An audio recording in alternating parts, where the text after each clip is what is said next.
Jeff Goodman and Bob Ryan here on the Garden Report on CLNS Media, talking the Boston Celtics. And the big question I have that I'm going to pose to you right now, Robert Ryan, is Jaylen Brown ready if Kemba Walker is not ready, which is not going to be to start the season, and if Kemba Walker isn't the Kemba Walker that we remember in Charlotte days, 100% Kemba Walker, is Jaylen Brown ready to be the number 2 guy for a team that can contend for the Eastern Conference Championship? He's incrementally better annually so far. He is extremely bright, as we know. He's certainly capable of assessing the situation. I think he's capable of making the attempt to do that.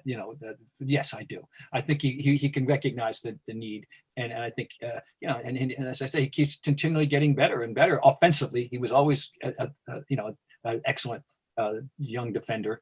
And so he's really, I don't know, I didn't need to be convinced or anything, but he's really just grown in my mind, on me, to the point where I think he's a borderline all-star, and you can argue that, and I think that's high praise. So I say no. I say Jaylen Brown is not good enough to be the number 2 guy. I say defensively, absolutely. Yeah. When you're getting up and down in transition, yes. But if you don't have Kemba, if you've got Jeff Teague and Marcus Smart, to me, you're going to be playing more in the half court. And I don't think that is where Jaylen Brown thrives. I still think he struggles with his decision-making in the half court. I think he's great as your number 3 guy on a team. I don't think you can count on him every single night. And we've seen that. He's inconsistent with his shot. He's inconsistent with his decision-making, his passing ability.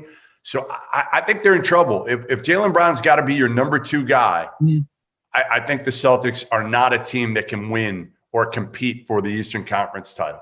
All right. Well, I just think he's shown steady improvement, and he hasn't reached his ceiling, and I think it's conceivable, but I understand what your wariness about this, but I think it's conceivable, but that's all I say. I think as a duo, I think it's how many better forward pair combos, and of course he's really a hybrid. He's kind of a 2.5 or 3. Before. Yeah, 3.5, right, or 3.5 even. Yeah, he's a very useful, adaptable player in that regard, and that's why he's so valuable in defense, of course, because that ability, and you can switch, you can do a lot of things with him. Yeah, no, I love him. I love his toughness. I love his ability to guard multiple positions.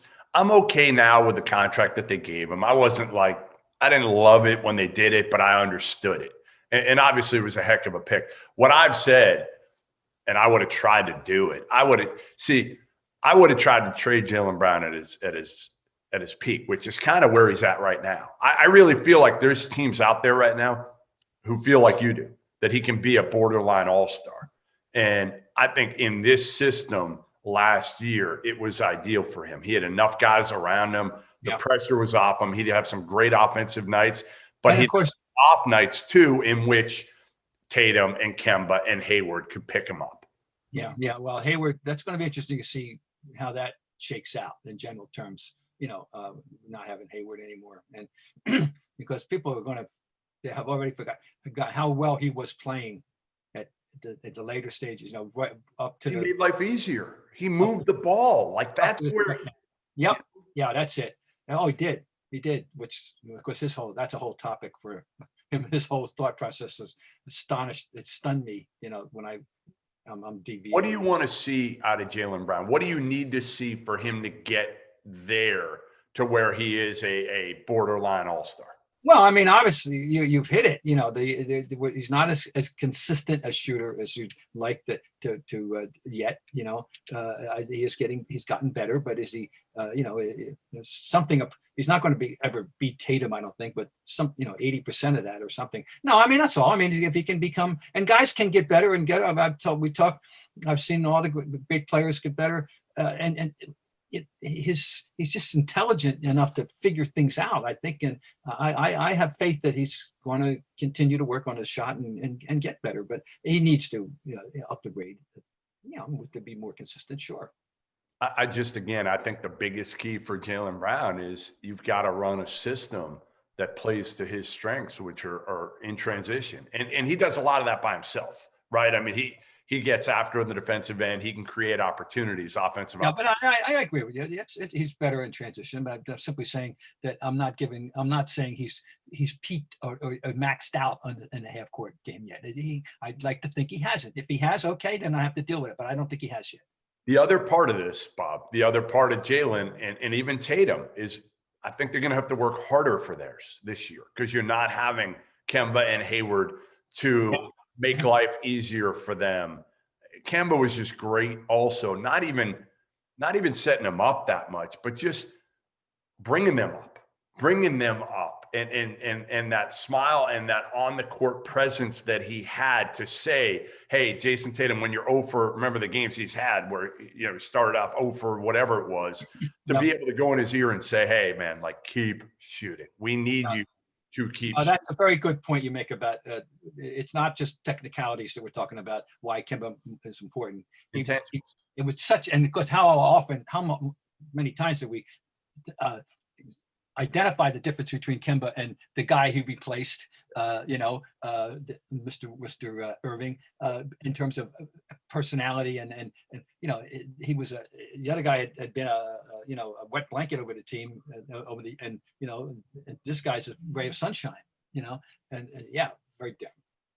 Yeah, I just think, again, I think it's going to be tougher for Jaylen Brown this year than it has been because he's going to have the target on his back a lot more this year. He doesn't have as much around him without Hayward and Kemba. And those are, again, two guys that helped him and helped Hayward with moving the ball and not being a selfish player. And Kemba, yeah, he's more of a scorer than a distributor, but he had all the leadership qualities, the intangibles, the pick-me-up to Tatum and Jaylen, in which they almost kind of allowed them. And we see it now with Gordon leaving. I'm not sure Gordon loved it playing with those guys, but you never saw it. You never saw that he was upset, if he was jealous or envious or didn't feel like it was fair that those guys were the face. I think everybody knew Tatum was going to be the face, but I think with Jaylen, I think Gordon Hayward's probably looking at Jaylen Brown saying, like, why? I do as much, if not more, for the team overall than Jaylen Brown, yet I've become just a distant fourth on the depth chart here. I got a little piece of trivia for you. Aside from the fact that each are point guards, what else do Kyrie Irving and Jeff Teague have in common? Kyrie Irving and Jeff Teague have in common. They both played in the ACC. I don't know. Both their fathers played for Boston University. Oh, that's right. Diedrich Irving, right? And Diedrich Irving and Sean Teague. Sean Teague, that's right. Wow, good call. But I can't take credit. I want to give credit. My friend Bruce Bosley, the one-time SID at Vermont, now forget what he's doing at the moment, but except sending me good information is what he's doing. He's the one that pointed that out to me. Very good. Very good. And listen, and to me, as many of those as you can bring in, that helps. Jeff Goodman, Bob Ryan here, CLNS Media on the Garden Report, and there you have it. Bob thinks that Jaylen Brown is ready. I'm just not so sure. Not yet. I want to see it, and we will see it soon enough. Well, we'll have it. He'll get his chance. He'll get a chance to show us.